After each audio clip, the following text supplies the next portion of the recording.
So I want to begin by recognizing myself for 5 minutes for an opening statement. Good morning. I want to first say I will be a little more than 5 minutes. This is the last hearing of the subcommittee for the year, and a few things that I wanted to go over in addition to talking about today's hearing. So I want to first welcome you to the final hearing of the Railroad Pipeline Hazardous Material Subcommittee for the 116th Congress. During a very tough 2 years, I'm very proud of the work that this subcommittee has done along with Chairman DeFazio. The House passed an historic surface transportation reauthorization bill that includes a robust $60 billion investment for rail infrastructure, the highest amount ever. As a strong proponent of passenger rail, I'm proud that we were able to include very significant Amtrak investment and to include a top priority of mine in making commuter railroads eligible for a greatly expanded CRISI grant program. That program, which can fund a wide variety of projects, including quiet zones, grade separations, and station improvements, was expanded to $7 billion over 5 years. Another priority of mine that will improve safety and reduce delays was establishment of a dedicated grade separation program. Now, I'm optimistic that in the Biden administration and under the leadership of Chairman DeFazio, this bill will get done. As far as other work under the subcommittee for the rest of this year, I remain very hopeful that we complete a pipeline safety reauthorization bill and have that signed into law. Now, in our hearing today, we'll be looking at Surface Transportation Board's role in ensuring we have a robust national passenger rail system, both intercity and commuter. The STB was last reauthorized 5 years ago, and that authorization expired on October 1st.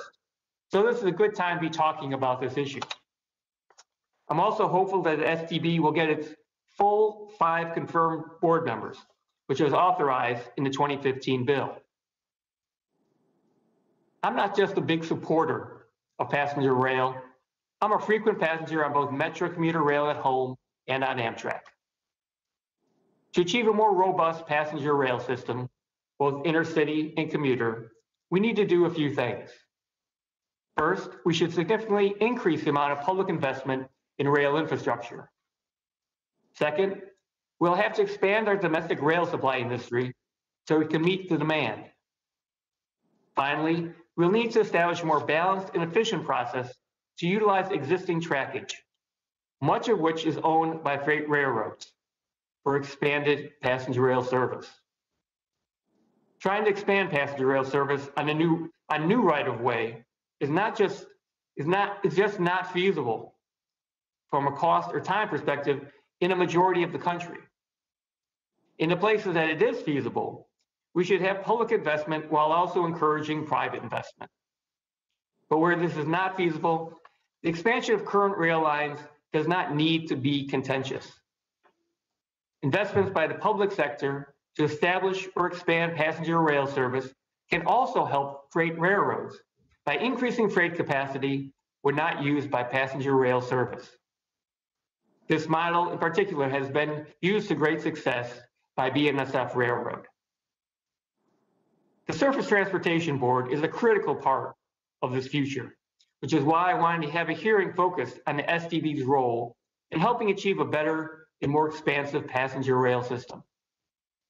Congress in recent years has expanded STB's jurisdiction on intercity passenger rail, but more is needed. With respect to intercity passenger rail, the STB has a responsibility for adjudicating any disputes when Amtrak or another railroad wants to initiate new rail service on an existing rail line. In Northern Illinois, there's been a long-standing interest in starting new rail service between Chicago and the Quad Cities. A significant amount of federal and state funds have been allocated to this project, but it has been caught in continuing delays due to a lack of cooperation. We should look more at what could be done in situations such as this. Beginning in 2008, STB was assigned the task of enforcing the Federal Railroad Administration's on-time intercity rail performance metrics. The recent publication of the on-time performance rule by the FRA makes the STB's role in solving Amtrak freight disputes even more critical. Though it's mentioned in the written testimony, Amtrak may want to add more about the agency's desire for the STB to have additional authority and expertise to solve Amtrak freight disputes in a timely and cost-effective manner, just like the STB has done to resolve shipper disputes. Unlike Amtrak, Metra and other commuter railroads do not have a statutory federal preference prioritizing commuter trains over freight trains. Additionally, commuter railroads generally do not have standing to bring cases before the STB. Therefore, commuter railroads have very limited leverage when it comes to trying to expand their service on freight rail lines or ensuring that freight railroads do not delay commuter trains. This is oftentimes not a problem, as I've been involved in helping Metro work with a number of railroads to successfully expand and improve service on their lines in the Chicagoland region. An excellent example is when I worked with Norfolk Southern to create opportunities to start weekend service through my district for the Southwest service line. So I'd like to take note that freight railroads can be collaborative partners to help improve commuter service, and they have been at many times. But sometimes there are issues. For these occasions, I believe that Congress should establish a dispute resolution process between commuter railroads and freight railroads at the STB. If this is not enough to help give commuters the type of service they deserve, perhaps Congress should take a balanced look at other options that can help improve service for commuters. With all these challenges, there must be a better, yet still balanced way that can achieve desirable outcomes for public and private stakeholders.